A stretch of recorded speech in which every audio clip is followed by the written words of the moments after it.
Thomas Rickman, was an English architect and architectural antiquary who was a major figure in the Gothic Revival. He is particularly remembered for his attempt to discriminate the styles of English architecture, which established the basic chronological classification and terminology that have still in widespread use for the different styles of English, medieval ecclesiastical architecture. Early life. Rickman was born on 8 June 1776 at Maidenhead, Berkshire, into a large Quaker family. He avoided the medical career envisaged for him by his father, a grocer and druggist, and instead went into business for himself. He married his first cousin Lucy Rickman in 1804, a marriage that estranged him from the Quakers' antiquarian activities. The failure of his business dealings in London and the death of his first wife left Rickman despondent. The long walks into the countryside that he took for his state of mind were the beginning of his first antiquarian interest in church architecture. All his spare time was spent in sketching and making careful measured drawings, and classifying medieval architecture, at first through its window tracery, into the sequence that he labeled Norman,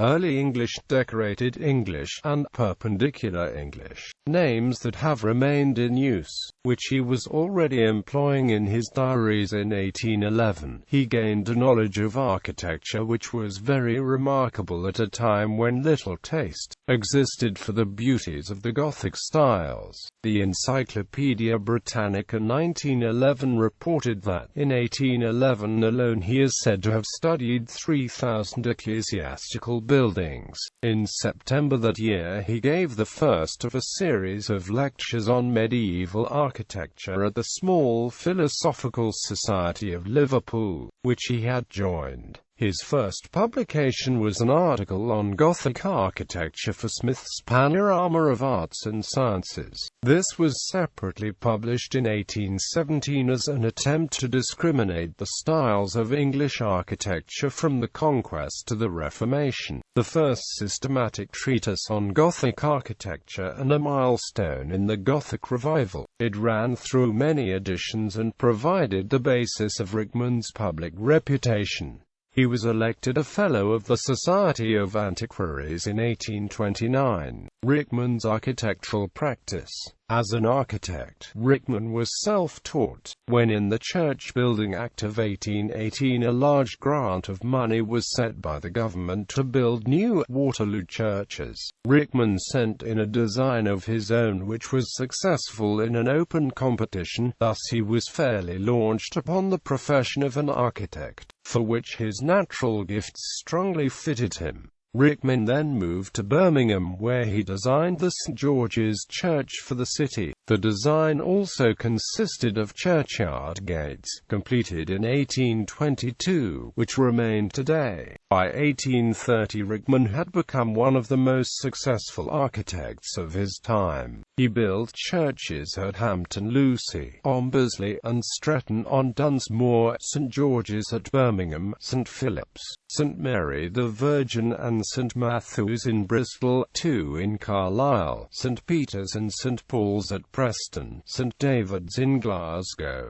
Greyfriars at Coventry, St. Michael's Church, Aigburth, and many others. He also designed New Court of St. John's College, Cambridge, a palace for the Bishop of Carlisle, and several large country houses. Rickman attracted a large share of the Church Building Commission's patronage in the new churches built in the West Midlands pursuant to the Church Building Act of 1818. Rickman's transitional Gothic style, that later designers looked down on as Church Commissioners' Gothic, did not stand the more rigorous scrutiny of better-informed historicists in the age of photography. The Encyclopaedia Britannica 1911 said of his churches, "These are all in the Gothic style, but show more knowledge of the outward form of the medieval style than any real acquaintance with its spirit, and a little better than dull copies of old work, disfigured by much poverty of detail." A later, more generous critic, Sir Howard Colvin, has remarked, he was no ecclesiologist. If the detailing of his buildings was unusually scholarly, the planning remained Georgian, and the total effect of most of his churches is thin and brittle. If by no means unattractive, Rickman nevertheless played an important part in the revival of taste for medievalism, perhaps second only to Pugin. Henry Hutchinson partnered with Rickman in December 1821 and formed a practice called Rickman and Hutchinson. Rickman remained in this practice until Hutchinson's death in 1831. Death and burial. Rickman died at Birmingham on 4 January 1841. He was buried in the churchyard of the church he had designed, St. George's Church. His tomb, designed by R.C. Hussey and completed in 1845, still stands, although the church does not. Personal life. Rickman was married 3 times. First to his cousin, Lucy Rickman of Lewes, secondly to Christiana Horner, and thirdly to Elizabeth Miller of Edinburgh, by whom he had a son, the architect Thomas Miller Rickman, and a daughter.